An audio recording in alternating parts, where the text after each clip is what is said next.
Bonjour à toutes et à tous, nous nous retrouvons aujourd'hui pour un nouveau numéro de Lundi Média.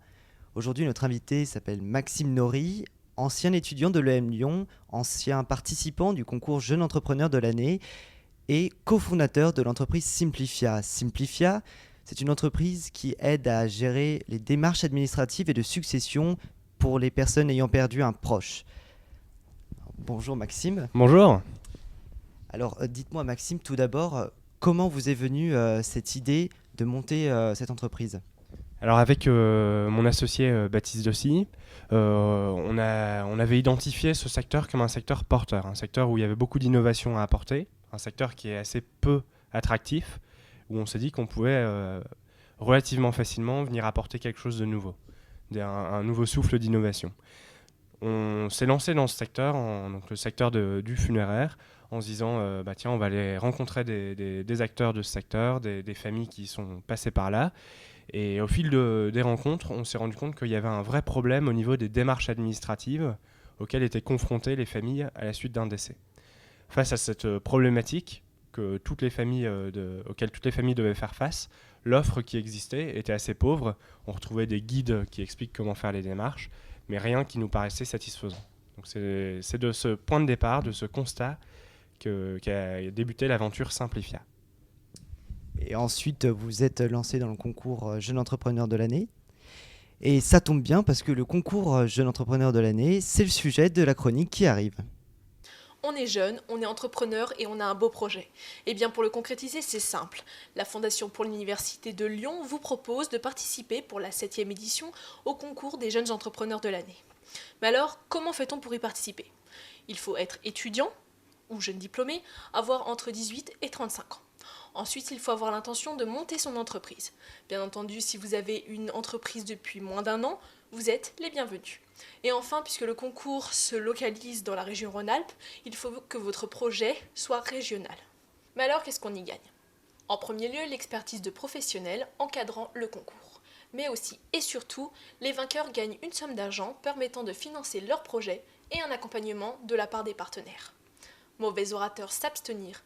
En effet, il vous faudra présenter et défendre votre projet devant un jury composé de chefs d'entreprise, et aussi en public avec 500 invités.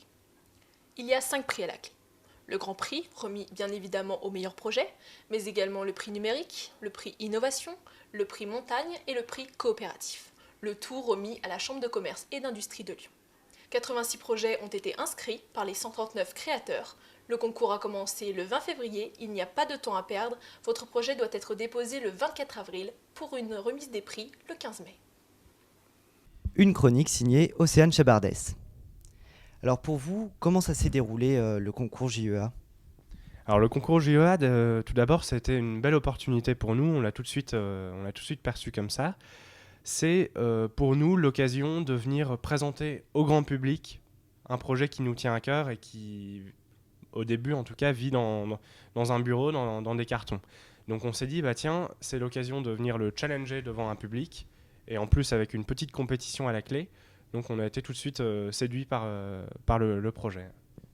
Et quelles difficultés vous avez rencontrées durant le concours ? Alors la vraie difficulté, je pense, propre pas seulement au concours JEA, mais à tous les concours, c'est de passer d'un projet qui nous tient à cœur, où on en discute, donc en l'occurrence avec mon associé tous les jours, à un projet qui va pouvoir se vendre auprès du grand public. Donc c'est de vulgariser, au sens propre du terme, un projet, donc de parler dans un langage qui peut être compris par tout le monde et pas seulement par nous qui baignons vraiment dans le secteur. Donc tout simplement, ça nous impose une approche marketing pour présenter plus notre Simplifia comme une réponse à un besoin plutôt que comme le fonctionnement même de Simplifia. Voilà. Et alors, si je ne me trompe pas, vous n'avez pas remporté de prix l'année dernière, c'est bien Alors, ça ? Donc on a fait le concours JEA en 2011. Donc on a remporté le prix de la faisabilité. Et en 2012, donc l'année juste après, on nous a proposé de participer au concours Essor, qui récompense donc le prix de la meilleure progression d'une année à l'autre d'un lauréat JEA. Et on a remporté le prix Essor l'année suivante. Donc ça a débouché sur un accompagnement de la part de Total Développement ce qui nous a bien aidé dans notre développement. En revanche, pour ceux qui ne remportent pas nécessairement de prix durant le concours, on voit qu'il y a quand même des réussites. Est-ce que ça veut dire que l'important, c'est de participer et que, au final, gagner des prix, c'est pas ce qui est le plus important? Alors, je vais répondre en deux temps parce que je pense qu'il faut y aller pour gagner. Il faut y aller pour gagner parce que c'est important de tout donner, de vraiment s'investir à 200%. Après, effectivement, avoir le prix ou ne pas l'avoir, c'est pas ça qui va changer la nature du projet, c'est pas ça qui va déterminer si le projet est bon ou non. Ça va plus récompenser l'exercice de présentation du projet devant un public. Donc voilà, si je répondrais plus comme ça, il faut y aller pour gagner, parce que ça reste un concours, et il faut être combatif lors de ce concours. Mais ensuite, c'est pas parce qu'on gagne pas que ça veut dire que le projet est moins bon. Ça veut, je pense, rien dire à ce niveau-là. C'est plus par rapport à l'exercice en lui-même. Alors, pour simplifier, la machine est bien lancée, mais pour d'autres, il y a encore du pain sur la planche. Jérôme Gallo est allé à la rencontre de l'un des participants du concours JEA 2014.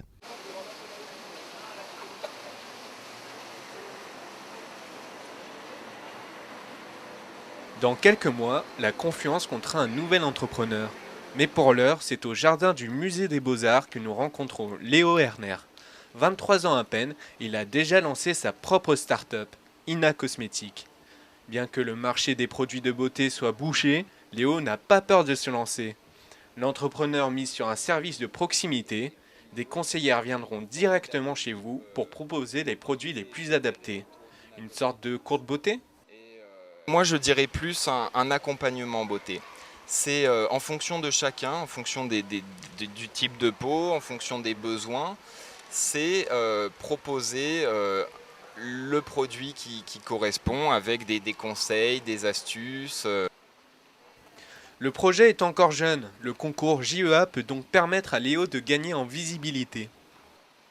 Le concours JEA, comme de nombreux autres concours et comme de nombreux événements de mise en relation, un petit peu de réseautage, permettent de s'entourer et d'identifier les professionnels, vraiment les experts de notre secteur d'activité pour nous amener à atteindre nos ambitions, entre guillemets. L'entreprise nécessite un apport qui ne dépasse pas les 100 000 euros. Une victoire au JEA et les investisseurs seraient rassurés. Un pas de plus vers la cour des grands.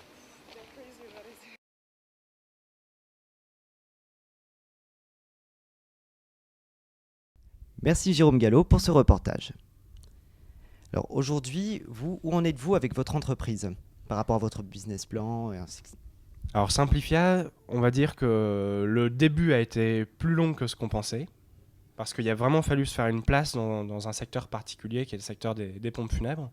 Je vous rappelle notre service est distribué quasiment exclusivement en pompes funèbres.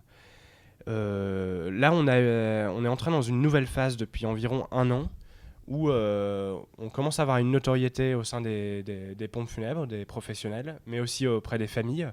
Notre service commence à être reconnu et puis on a toujours travaillé la qualité.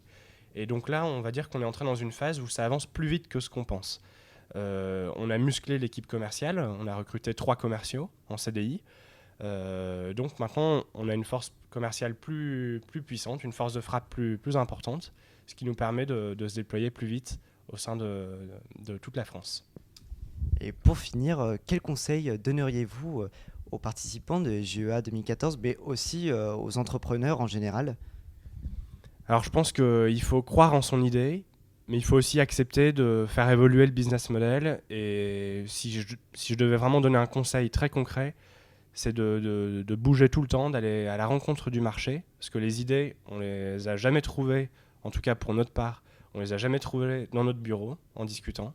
Elles sont toujours venues de rencontres avec l'extérieur. Donc des rencontres auprès d'acteurs, de leaders d'opinion, de clients potentiels, appeler ses clients, même quand ça ne s'est pas bien passé, les appeler, comprendre pourquoi, appeler ceux pour qui ça s'est bien passé, comprendre pourquoi les clients ont bien apprécié. Et c'est comme ça que viennent les idées, c'est comme ça qu'on avance. Bien, merci beaucoup Maxime Nori pour avoir accepté notre invitation. Quant à moi, je vous dis à la semaine prochaine pour un nouveau numéro de Lundi Média. Merci à vous.